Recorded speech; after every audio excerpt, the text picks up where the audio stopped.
अक्षय तृतीया 30 अप्रैल को अक्षय तृतीया आ रही है। और अक्षय तृतीया का मतलब क्या होता है? अक्षय का मतलब होता है कि जिसका क्षय ना हो, जो चीज जीवन से हमारे समाप्त ना हो। और तृतीया का मतलब होता है त्रिगुणात्मिका की शक्ति। तो हमारे जीवन में त्रिगुणात्मिका की शक्ति क्या है? श्री महालक्ष्मी, महाकाली और महासरस्वती, इन तीनों शक्तियों का जो संयोग होता है वो हमारे जीवन में त्रिगुणात्मिका की शक्ति के साथ कार्य करती है। तो इस बार का जो अक्षय तृतीया है वो 30 अप्रैल को हो रहा है। और 30 अप्रैल 3 नंबर जो हमारा होता है वो हमारा जुपिटर का नंबर होता है, हमारे गुरु का नंबर होता है। तो इस बार की जो अक्षय तृतीया है उस दिन अगर आप विशेष कृपा विष्णु भगवान की पाना चाहते हैं तो आपको करना क्या है? आपको करना है विष्णु भगवान के 21 नाम से, जिसे हम कहते हैं विष्णु मंत्र। अगर विष्णु भगवान के 21 नाम से आप उनके श्री चरणों में हल्दी समर्पित करते हैं और हल्दी समर्पित करने के बाद विष्णु सहस्त्र नाम का पाठ अगर आप कर लेते हैं तो अपने मस्तक पर आपको हल्दी लगाना है, आपको कंठ पे हल्दी लगाना है और आपको अपनी नाभि पर हल्दी लगाना है।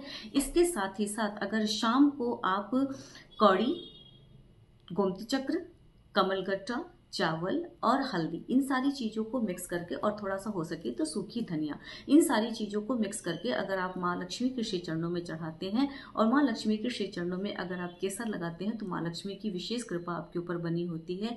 क्योंकि जो हमारा गुरु तत्व है, जो हमारे भीतर हमारा जो नाभि चक्र है, हमारे नाभि चक्र पे विष्णु भगवान और माँ लक्ष्मी का स्थान है। इसलिए कहा जाता है कि लक्ष्मी नारायण हमारे नाभि चक्र पर विराजमान है। तो लक्ष्मी नारायण की विशेष कृपा को प्राप्त करने के लिए इस बार अगर आप अक्षय तृतीया पर अपनी आत्मा के लिए, अपनी आत्मा को अजर अमर करने के लिए, क्योंकि कोई चीज अगर जीवन में ऐसी है जो समाप्त नहीं होती है तो वो हमारे भीतर हमारी आत्मा है। हमारी आत्मा अजर है, अमर है। तो इस बार अक्षय तृतीया पर अपने अजर अमरता के लिए आपको अपनी आत्मा के लिए विष्णु भगवान से प्रार्थना करनी है।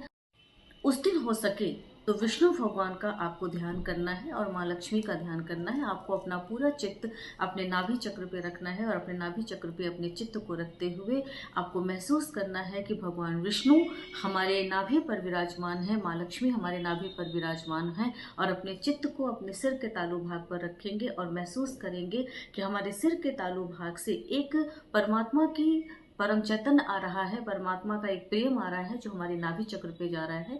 और जब आप अपने नाभि चक्र पे इसको महसूस करेंगे तो विष्णु भगवान की विशेष कृपा आपके ऊपर बनी होगी और आपका गुरु, जो आपका गुरु है वो आपका जागृत हो जाएगा।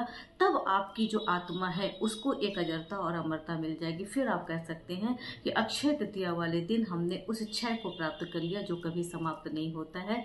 तो इस बार अपने चित्त को अपने नाभि पर रख करके अक्षय तृतीया वाले दिन अपनी आत्मा के लिए प्रार्थना करें, भगवान विष्णु की आराधना करें, माँ लक्ष्मी की आराधना करें। और आप सभी को अक्षय तृतीया की हार्दिक शुभ